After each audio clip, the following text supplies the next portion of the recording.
Haha. Okay. Let's see if we can get back into this. See if this is all going to. Yeah, I need to keep reading Harry Potter. It's been a while. Lots of things going on. A lot of the YouTube copyright stuff been dealing with after, well, through the summer. But we're gonna get back into reading, trying to at least do this for. Yeah, good. We're tracking my face properly. Hopefully, there's enough light that it will all work.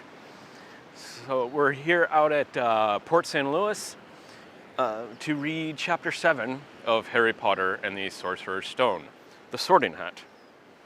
The door swung open at once. A tall, black-haired witch in emerald green robes stood there. She had a very stern face, and Harry's first thought was that this was not someone to cross.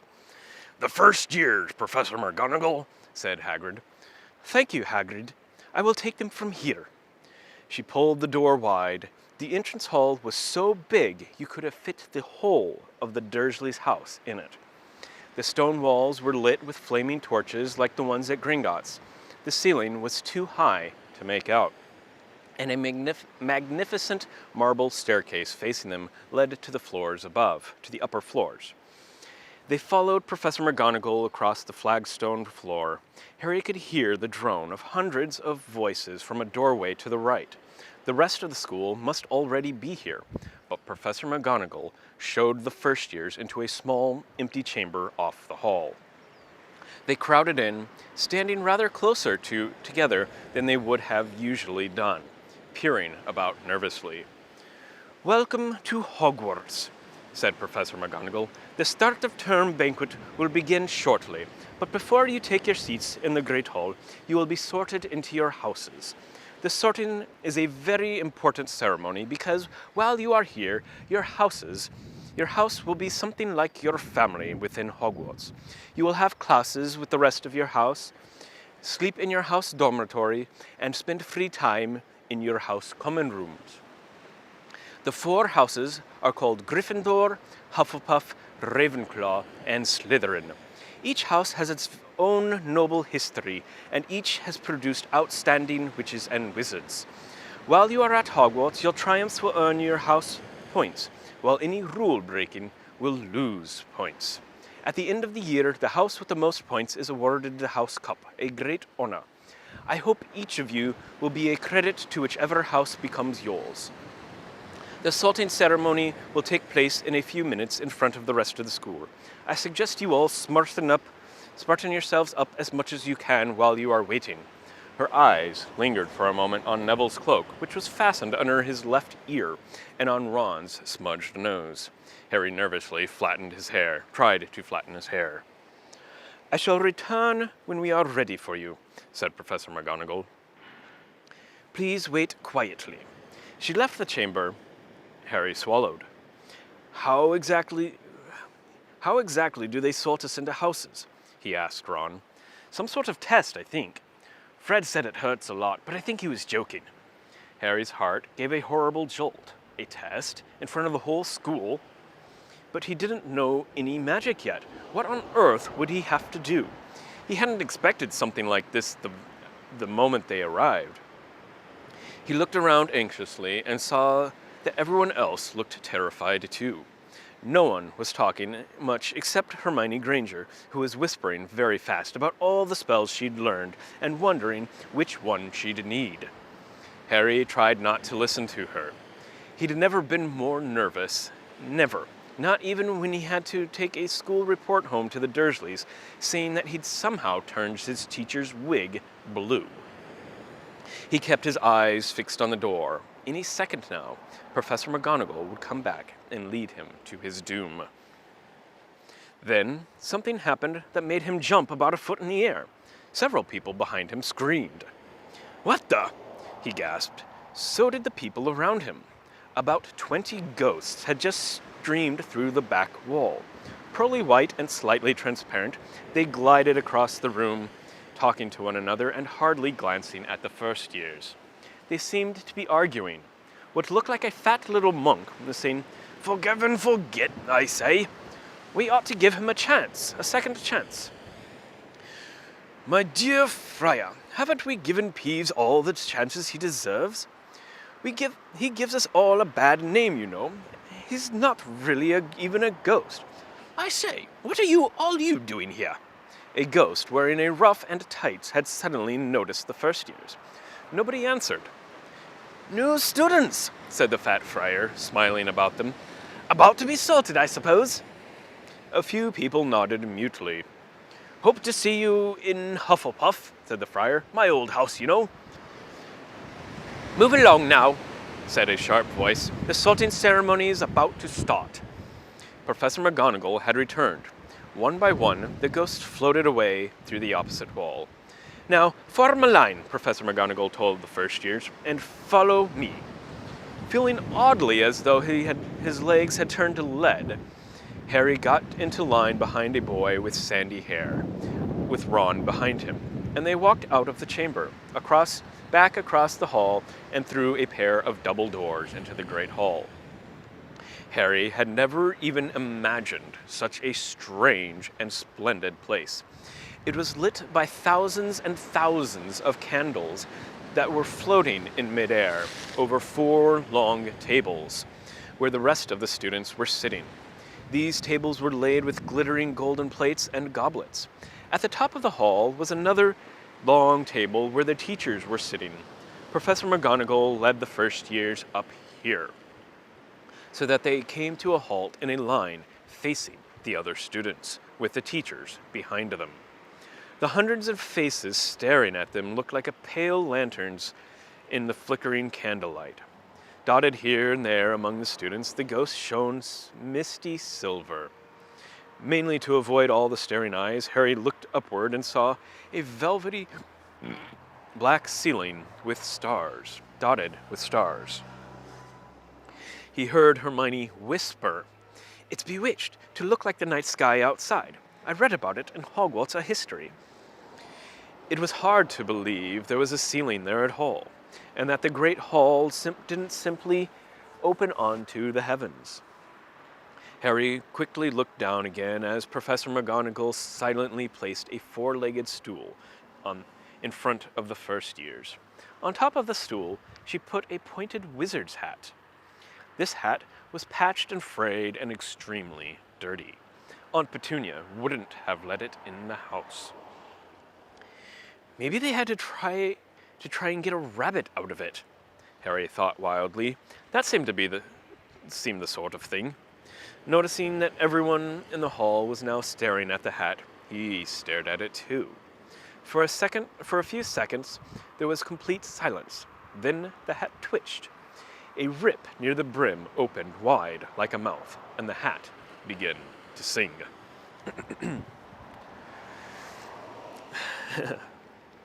Oh, you may not think I'm pretty, but don't judge on what you see. I'll eat myself if you can find a smarter hat than me. You can keep your bowlers black, your top hat sleek and tall, for I'm the Hogwarts sorting hat, and I can top them all. There's nothing hidden in your head the sorting hat can't see, so try me on and I will tell you where you ought to be. You might belong in Gryffindor, where dwell the brave at heart. Their daring nerve and chivalry set Gryffindors apart. You might belong in Hufflepuff, where they are just and loyal. Those patient Hufflepuffs are true and unafraid of toil.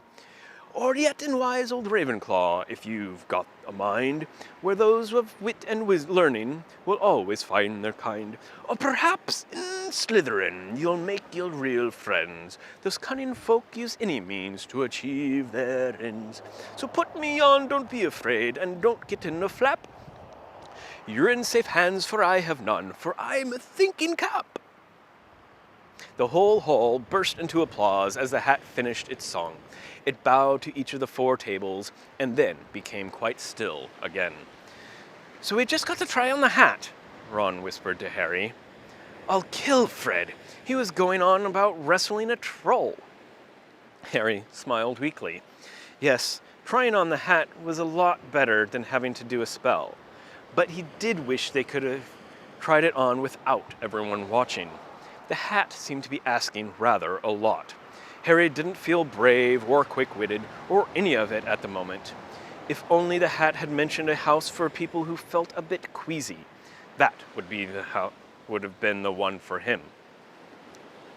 Professor McGonagall now stepped forward, holding a long roll of parchment. "When I call your name, you will put on the hat and sit on the stool to be sorted," she said. "Abbott, Hannah!" A pink-faced girl with blonde pigtails stumbled out of line, put on the hat, which fell right over her eyes, and sat down. A moment's pause. "Hufflepuff!" shouted the hat. The table on the right cheered and clapped as Hannah went to sit down at the Hufflepuff table. Harry saw the ghost of the fat friar waving merrily at her. "Bones, Susan!" "Hufflepuff!" shouted the hat again, and Susan scuttled off to sit next to Hannah. "Boot, Terry!" "Ravenclaw!" The table second from the left clapped this time. Several Ravenclaws stood up to shake hands with Terry as he joined them. Brocklehurst Mandy went to Ravenclaw too, but Brown Lavender became the first new Gryffindor, and the table on the far left exploded with cheers. Harry could see Ron's twin brothers catcalling. Bulstrode Millicent then became a Slytherin. Perhaps it was Harry's imagination, after all he'd heard about Slytherin, but he thought they looked like an unpleasant lot. He was starting to feel definitely sick now. He remembered being picked for teams during gym at his old school. He had always been last to be chosen, not because he was no good, but because no one wanted Dudley to think they liked him. "Finch Fletchley, Justin, Hufflepuff!" Sometimes Harry noticed that the hat shouted out the house at once, but at others it took a little while to decide. Finnegas Shaman, the sandy-haired boy next to Harry in the line, sat on the stool for almost a whole minute before the hat declared him a Gryffindor.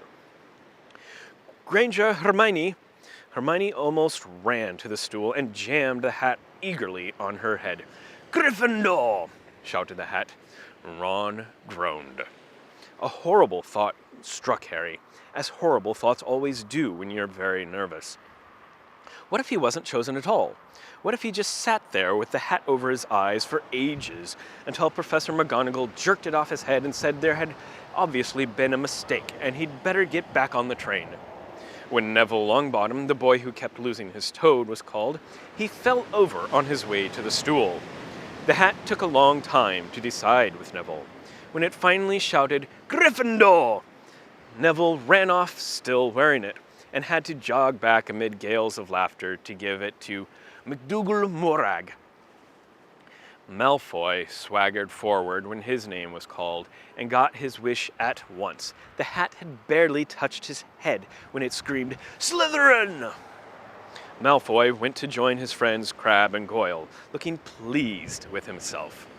There weren't many people left now. Moon, Knott, Parkinson, then a pair of twin girls, Patil and Patil, then Perks, Sally Ann, and then, at last, Potter, Harry. As Harry stepped forward, whispers suddenly broke out like the little hissing fires all over the hall. "Potter, did she say? The Harry Potter?" The last thing Harry saw before the hat dropped over his eyes was a hall full of people craning to get a good look at him. Next second, he was looking at the black inside of the hat. He waited. Said a small voice in his ear. "Difficult, very difficult. Plenty of courage, I see. Not a bad mind either. There's talent. Oh my goodness, yes. And a nice thirst to prove yourself. Now that's interesting. So where shall I put you?" Harry gripped the edges of the stool and thought, "Not Slytherin, not Slytherin." "Not Slytherin, eh?" said the small voice. "Are you sure? You could be great, you know. It's all here in your head, and Slytherin will help you on your way to greatness. No? No doubt about that. No? Well, if you're sure, better be Gryffindor!" Harry heard the hat shout the last word to the whole hall. He took off the hat and walked shakily toward the Gryffindor table. He was so relieved to have been chosen and not put in Slytherin, he hardly noticed that he was getting the loudest cheer yet. Percy, the prefect, got up and shook his hand vigorously, while the Weasley twins yelled, "We got Potter! We got Potter!" Harry sat down opposite the ghost in the ruff he'd seen earlier. The ghost patted his arm, giving Harry the sudden horrible feeling that he'd just plunged it into a bucket of ice-cold water. He could see the high table properly now. At the end nearest him sat Hagrid, who caught his eye and gave him the thumbs up. Harry grinned back. And there, in the center of the high table, in a large gold chair, sat Albus Dumbledore. Harry recognized him at once from the card he'd gotten out of the chocolate frog on the train. Dumbledore's silver hair was the only thing in the whole hall that shone as brightly as the ghost's. Harry spotted Professor Quirrell, too, the nervous young man from the leaky cauldron. He was looking very peculiar in a large purple turban. And now there were only 4 people left to be sorted. Thomas Dean, a black boy even taller than Ron, joined Harry at the Gryffindor table. Turpin Lisa became a Ravenclaw, and then it was Ron's turn. He was pale green by now. Harry crossed his fingers under the table, and a second later the hat shouted, "Gryffindor!" Harry clapped loudly with the rest as Ron collapsed into the chair next to him. "Well done, Ron. Excellent," said Percy Weasley pompously as Zabini Blaze was made a Slytherin. Professor McGonagall rolled up her scroll and took the sorting hat away. Harry looked down at his empty gold plate. He now had only just realized how hungry he was. The pumpkin pasties seemed ages ago. Albus Dumbledore had gotten to his feet. He was beaming at the students, his arms open wide, as if nothing could have pleased him more than to see them all there. "Welcome," he said. "Welcome to another year at Hogwarts. Before we begin our banquet, I would like to say a few words, and here they are. Nitwit, blubber, oddment, tweak." "Thank you." He sat back down. Everybody clapped and cheered. Harry didn't know whether to laugh or not. "Is he a bit mad?" he asked Percy uncertainly. "Mad?" said Percy airily. "He's a genius. Best wizard in the world. But he is a bit mad, yes. Potatoes, Harry." Harry's mouth fell open. The dishes in front of him were now piled with food. He had never seen so many things he liked to eat on one table. Roast beef, roast chicken, pork chops and lamb chops, sausages, bacon and steak, boiled potatoes, roast potatoes, fries, Yorkshire pudding, peas, carrots, gravy, ketchup, and for some strange reason, peppermint humbugs. The Dursleys had never exactly starved Harry, but he'd never been allowed to eat as much as he'd liked. Dudley had always taken anything that Harry really wanted, even if it made him sick. Harry piled his plate with a bit of everything except the peppermints and began to eat. It was all delicious. "That does look good," said the ghost in the ruff sadly, watching Harry cut up his steak. "Can't you—" "I haven't eaten for nearly 500 years, said the ghost. "I don't need to, of course, but one does miss it. I don't think I've introduced myself. Sir Nicholas de Mimsy Porpington, at your service, resident ghost of Gryffindor Tower." "I know who you are," said Ron suddenly. "My brothers told me all about you. You're nearly Headless Nick." "I would prefer you to call me Sir Nicholas de Mimsy," the ghost began stiffly, but sandy-haired Seamus Finnegan interrupted. "Nearly headless? How can you be nearly headless?" Sir Nicholas looked extremely miffed, as if their little chat wasn't going at all the way he wanted. "Like this," he said irritably. He seized his left ear and pulled. His whole head swung off his neck and fell onto his shoulder, as if it were on a hinge. Someone had obviously tried to behead him, but not done it properly. Looking pleased at their stunned looks on their faces, nearly headless Nick flipped his head back onto his neck, coughed, and said, "So, new Gryffindors, I hope you're going to help us win the house championship this year. Gryffindors have never gone so long without winning. Slytherins have got the cup 6 years in a row. The bloody Baron's becoming almost unbearable. He's the Slytherin ghost." Harry looked over at the Slytherin table and saw a horrible ghost sitting there, with blank, staring eyes, a gaunt face, and robes stained with silver blood. He was right next to Malfoy, who Harry was pleased to see didn't look too pleased with the seating arrangements. "How did he get covered in blood?" asked Seamus with great interest. "I've never asked," said nearly headless Nick delicately. When everyone had eaten as much as they could, the remains of the food faded from the plates, leaving them sparkling clean as before. A moment later, the desserts appeared. Blocks of ice cream in every flavor you could think of, apple pies, treacle tarts, chocolate eclairs, and jam donuts. Trifle, strawberries, jello, and rice pudding. As Harry helped himself to treacle tart, the talk turned to their families. "I'm half and half," said Seamus. "Me dad's a muggle.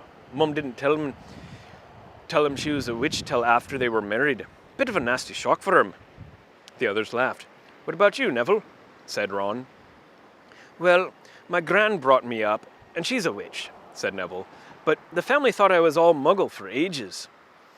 My great-uncle Algy kept trying to catch me off my guard and force some magic out of me. He pushed me off the end of Blackpool Pier once. I nearly drowned.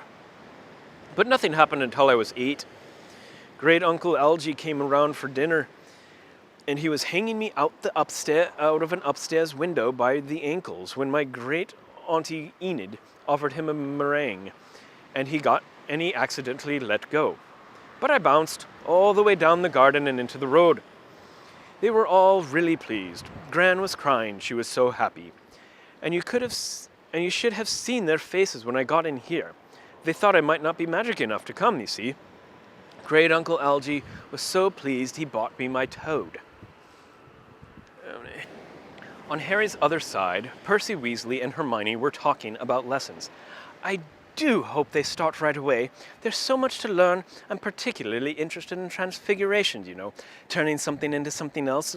Of course, it's supposed to be very difficult." "You'll be starting small, just matches into needles and that sort of thing." Harry, who was starting to feel warm and sleepy, looked up at the high table again. Hagrid was drinking deeply from his goblet. Professor McGonagall was talking to Professor Dumbledore, and Professor Quirrell, in his absurd turban, was talking to a teacher with greasy black hair, a hooked nose, and sallow skin. It happened very suddenly.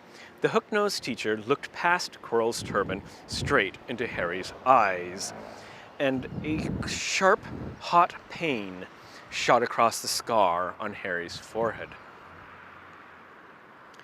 "Ouch!" Harry clapped his hand to his head. "What is it?" asked Percy. Nothing. The pain had gone as quickly as it had come. Harder to shake was the feeling Harry had gotten from the teacher's look. A feeling that he didn't like Harry at all. "Who's that teacher talking to Professor Quirrell?" he asked Percy. "Oh, you know Quirrell already, do you? No wonder he's looking nervous. That's Professor Snape. He teaches potions, but he doesn't want to. Everyone knows he's after Quirrell's job. Knows an awful lot about the dark arts, Snape." Harry watched Snape for a while, but Snape didn't look at him again. At last, the desserts, too, disappeared, and Professor Dumbledore got to his feet again. The hall fell silent. "Just a few more words now that we were all fed and watered. I have a few start-of-term notices to give you. First years should note that the forest on the grounds is forbidden to all pupils, and a few of our older students would do well to remember that as well. Dumbledore's twinkling eyes flashed in the direction of the Weasley twins. I have also been asked by Mr. Filch, the caretaker, to remind you that no magic should be used between classes in the corridors. Quidditch trials will be held in the second week of the term. Anyone interested in playing for their house teams should contact Madam Hooch. And finally, I must tell you that this year, the third floor corridor on the right-hand side is out of bounds to everyone who does not wish to die a very painful death. Harry laughed, but he was one of the few who did. He's not serious, he muttered to Percy. Must be, said Percy, frowning at Dumbledore. It's odd, because he usually gives us a reason why we're not allowed to go somewhere. The forest's full of dangerous beasts. Everyone knows that. I do think he might have told us prefix at least. And now, before we go to bed, let us sing the school song, cried Dumbledore. Harry noticed that the other teachers' smiles had become rather fixed. Dumbledore gave his wand a little flick, as if he was trying to get a fly off the end of a long golden ribbon. And a long golden ribbon flew out of it, which rose high above the tables and twisted itself snake-like into words. Everyone, pick your favorite tune, said Dumbledore, and off we go. And the school bellowed. Hogwarts, Hogwarts, Hogwarts, Hogwarts, Hogwarts, Hogwarts, wherever we behold and falls, God's our eyes can go is filling with some interesting stuff. For now they're bare and teach dead eyes and give back love. So teach us things with no means, bring back what we forgot. Just do your best, we'll do the rest, and learn until our brains all rot. Dead flies and bits of fluff. So teach us things with no mean, bring back what we forgot. Just do your best, we'll do the rest, and learn until our brains all rot.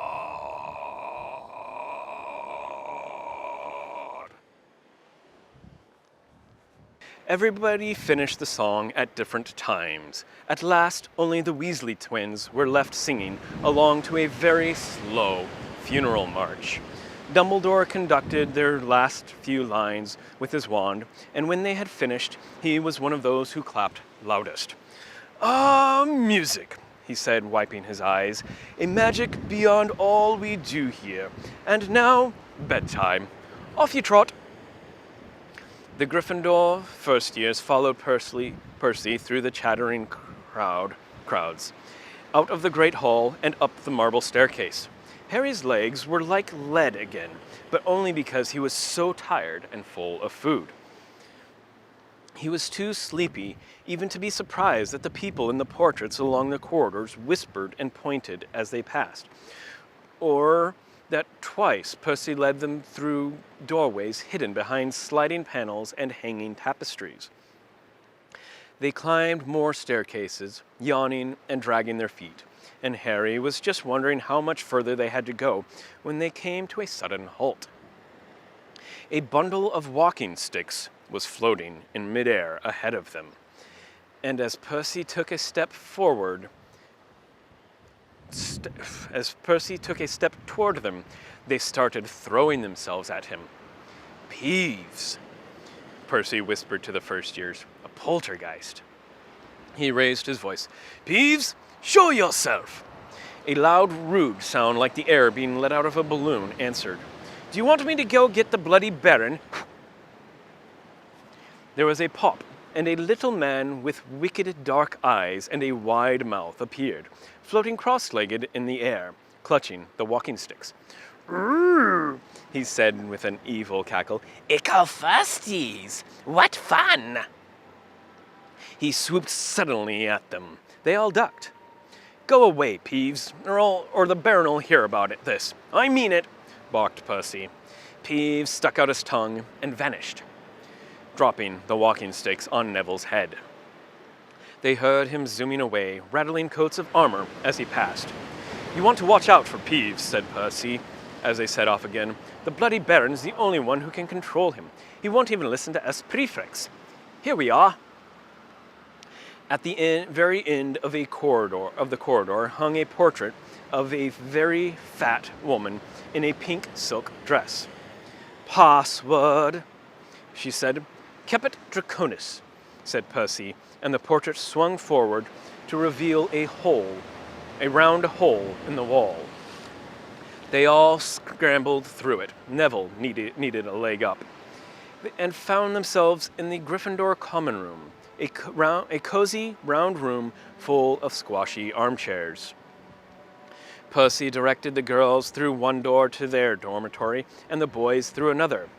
At the top of a spiral staircase, they were obviously in one of the towers, they found their beds at last. 5 four-posters hung with deep red velvet curtains. Their trunks had already been brought up. Too tired to talk much, they pulled on their pajamas and fell into bed. "Great food, isn't it?" Ron muttered to Harry through the hangings. "Get off, Scabbers! He's chewing my sheets." Harry was going to ask Ron if he'd had any of the treacle tart, but he fell asleep almost at once. Perhaps Harry had eaten a bit too much because he had a very strange dream. He was wearing Professor Quirrell's turban, which kept talking to him, telling him he must transfer to Slytherin at once, because it was his destiny. Harry told the turban he didn't want to be in Slytherin. It got heavier and heavier. He tried to pull it off, but it tightened painfully. And there was Malfoy, laughing at him as he struggled with it. Then Malfoy turned into the hook-nosed teacher, Snape, whose laugh became high and cold. There was a burst of green light, and Harry woke, sweating and shaking. He rolled over and fell asleep again, and when he woke the next day, he didn't remember the dream at all. Ha! The end of Chapter 7.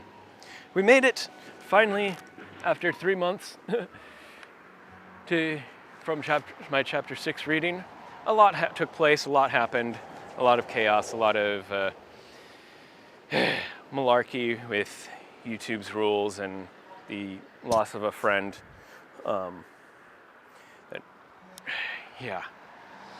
Just a bit down that way to the south of where I'm at right now.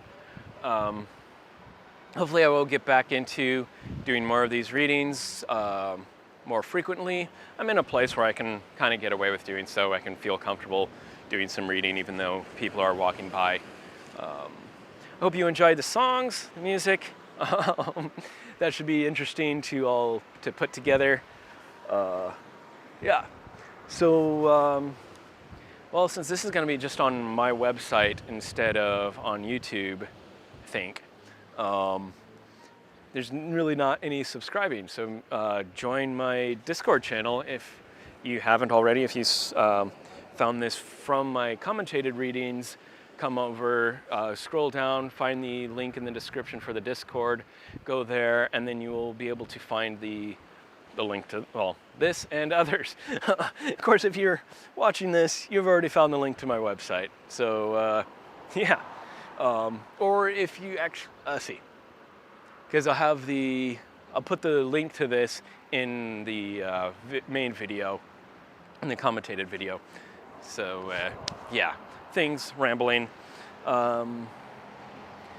Yeah, that's that.